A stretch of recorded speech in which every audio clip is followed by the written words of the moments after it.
শুরু হলো দুয়ারে ভোট।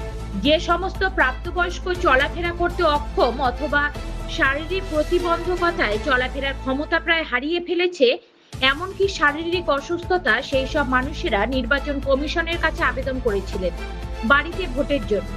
সেই মতো নদিয়া কৃষ্ণনগর 1 নম্বর ব্লকের ঘূর্ণি এলাকায় শুরু হলো দুয়ারে ভোট। ভোট কর্মীরা রাজ্য এবং কেন্দ্রীয় পুলিশকে সাথে নিয়ে পোস্টাল ব্যালট এবং ব্যালট বাক্স সহ পৌঁছে গেল সেই সমস্ত আবেদনকারী মানুষের বাড়িতে। কড়া নিরাপত্তার মধ্যেই বাড়িতে অর্থাৎ দুয়ারে শুরু হলো ভোট। বাড়ির ভিতরে যখন ভোট করছিল, বাড়ির সদর দরজায় তখন কঠোর নিরাপত্তায় কেন্দ্রীয় বাহিনী। ভোট কর্মীরা তাদের ভোট সরঞ্জাম নিয়ে পৌঁছে যায় সাধারণ মানুষের বাড়িতে। কঠোর নিরাপত্তার মধ্যেও বাড়ির ভিতরে তৈরি হলো ভোট কক্ষ। আর সেই ভোট কক্ষের ভিতরে নিজের মতো অধিকার প্রয়োগ করলেন আবেদনকারী বয়স্ক ও শারীরিক প্রতিবন্ধী মানুষগুলো। আগামী 29শে এপ্রিল রাজ্যে দ্বিতীয় দফা নির্বাচন। সেই মতো নদিয়া জুড়ে একই সাথে সম্পূর্ণ হবে 17টি বিধানসভা কেন্দ্রের নির্বাচন।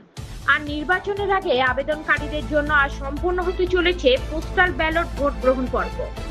জেলা নির্বাচন দপ্তরের উদ্যোগে করা নিরাপত্তার মধ্যেই এদিন সকাল থেকে শুরু হয়েছে পোস্টাল ভোট গ্রহণ পর্ব। নদিয়ার বিভিন্ন ব্লকে এই ভোট গ্রহণ পর্ব শুরু হলো সকাল থেকে। দুয়ারে ভোট হলেও অন্যরকম ফাঁক অফ করে রাখতে চাইছে না জেলা প্রশাসন তথা নির্বাচন দপ্তর। নদিয়া থেকে রিপোর্ট নিজস্ব প্রতিনিধি ভোরের সংবাদ।